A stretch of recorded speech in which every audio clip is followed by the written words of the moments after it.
In May 1983, an Israeli F-15 aircraft collided with an A-4 Skyhawk and lost one of its wings, but it still managed to land safely. The F-15 Eagle is a legendary air superiority platform with an unrivaled modern air-to-air record of 104 kills with 0 losses. But when we think of aircraft that can really take a beating, we don't often think of the F-15. Rather, we think of planes like the A-10 Thunderbolt II, which land on forward airstrips with more holes punched in them than a brick of Swiss cheese. Stay till the end of the video to discover how the F-15 was able to land without a wing. The United States Air Force introduced the McDonnell Douglas F-15 Eagle to replace its fleet of McDonnell Douglas F-4 Phantom IIs. Unlike the F-4, the F-15 was built primarily for air dominance, with little thought given to ground attack. The F-15 Special Project Office was opposed to F-15s doing interdiction missions, coining the slogan, "Not a pound for air-to-ground." The F-15 has proven to be a successful fighter in service, with over 100 aerial combat victories and 0 air-to-air losses as of 2007. Despite a lack of government interest, McDonnell Douglas discreetly developed an interdictor fighter based on the F-15. The aircraft was designed to replace the General Dynamics F-111 and remaining F-4s, as well as to supplement the existing F-15s.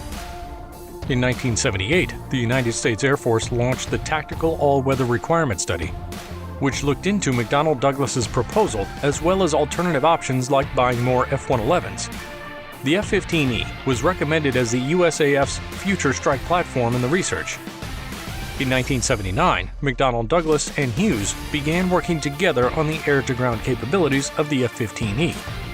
McDonnell Douglas used the second TF-15A prototype, AF serial number 71-0291, as a demonstration to aid in the development of the F-15E. The Advanced Fighter Capability Demonstrator made its first flight on July 8, 1980. It was formally used to test conformal fuel tanks, CFTs, which were originally planned for the F-15 and known as the FASTPAC, which stands for Fuel and Sensor Tactical. It was later outfitted with a PAVE-TAC laser designator targeting pod, allowing it to deliver guided bombs independently. At the 1980 Farnborough Air Show, the demonstrator was on exhibit. Despite entering service over 50 years ago, the McDonnell Douglas F-15 Eagle is still one of the world's most powerful and capable air superiority fighters. The Eagle may not be as technologically advanced as its fifth-generation stablemates, the F-22 Raptor and F-35 Joint Strike Fighter, but it makes up for it in classic Cold War style, great engineering, and good old-fashioned physical force. The F-15, like the A-10, was a Cold War product, but it was built for a completely different purpose. With a top speed of Mach 2.5 and enough hard points to carry 11 air-to-air missiles into a fight, the F-15 may be thought of as a Ferrari compared to the gun track that is the Warthog. But that doesn't mean these blistering fast fighter killers aren't tough on their own. Despite being an American plane, the F-15 has fought under the flags of other allies. In fact, Israeli pilots hold a large portion of the F-15's air-to-air record. But the most incredible feat accomplished by an Israeli pilot with the venerable F-15 may have occurred in 1983, when pilot Zivi Nedivi and instructor Yayor Gal managed to land the top-tier fighter after losing its entire right wing in a mid-air collision. More on that later. Thanks to a pair of powerful Pratt & Whitney F100 PW220 afterburning turbofans that produce more thrust than the aircraft's drag and weight combined, the F-15 could fly at speeds exceeding Mach 2.5. To put it another way, the F-15 is so powerful that it can accelerate even when flying straight up. When compared to the Soviet juggernaut MiG-25, the high thrust-to-weight ratio combined with a low weight-to-wing area provides for a high degree of maneuverability, allowing for what the Air Force felt would be a superior combination of features. Only a few years later, courtesy of defecting Soviet pilot Flight Lieutenant Viktor Ivanovich Belenko, the United States obtained a MiG-25, and the world learned that the terrifying Foxbat wasn't so terrifying after all. All of that speed was the consequence of multiple design compromises, and the MiG-25 was never intended to be an air dominance fighter in the first place. It was more of an intercept platform, designed to close swiftly with American bombers rather than engage in acrobatic dogfights with other planes. In the years that followed, the F-15, a fighter intended to combat with an unrivaled air dominance fighter, annihilated its opponents in fight after fight, scoring several victories over Israeli pilots. In reality, an Israeli pilot logged the first air-to-air kill in an F-15 in 1979, and Israeli pilots have piled up no fewer than 60 additional shootdowns from the cockpits of Eagles since then. Before we narrate the one-wing landing experience, be sure to subscribe to get more content like this. On May 1, 1983, 2 Israeli F-15Ds squared off against 4 older Douglas A-4N Skyhawks in a fake dogfight over the Negev Desert as part of training. Pilots training against one another in the United States are normally required to maintain what is known as a safety bubble.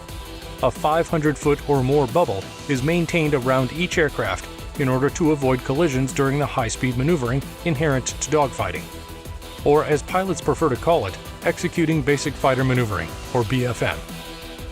The rationale for this training bubble became clear as the 2 Israeli F-15s swung into action against their A-4 aggressor opponents. One of the 2 F-15s, the one with Nadivi at the controls, collided with one of the A-4s, destroying the A-4 almost immediately. Nadivi's plane went into a downward spin right away, and his instructor, Gal, gave him the order to eject. In that situation, Nadivi the pupil was higher in rank than his instructor, and chose not to punch out as he regained control of the plane. As the plane leveled off, he and Gal looked over their right shoulders to see fuel vapor flowing out of the wing region, but neither could see the extent of the damage beyond it due to the cloud of fuel being lost. The airplane began to roll again as Nadivi lowered their airspeed. Nadivi made a selection based on the fact that there was an airstrip just over 10 miles away. He activated the F-15's 2 powerful afterburners, which increased the fighter's engine output from 14,590 pounds to a stunning 23,770 pounds. It was a risky decision, but it worked to level the plane and pitch it in the right direction.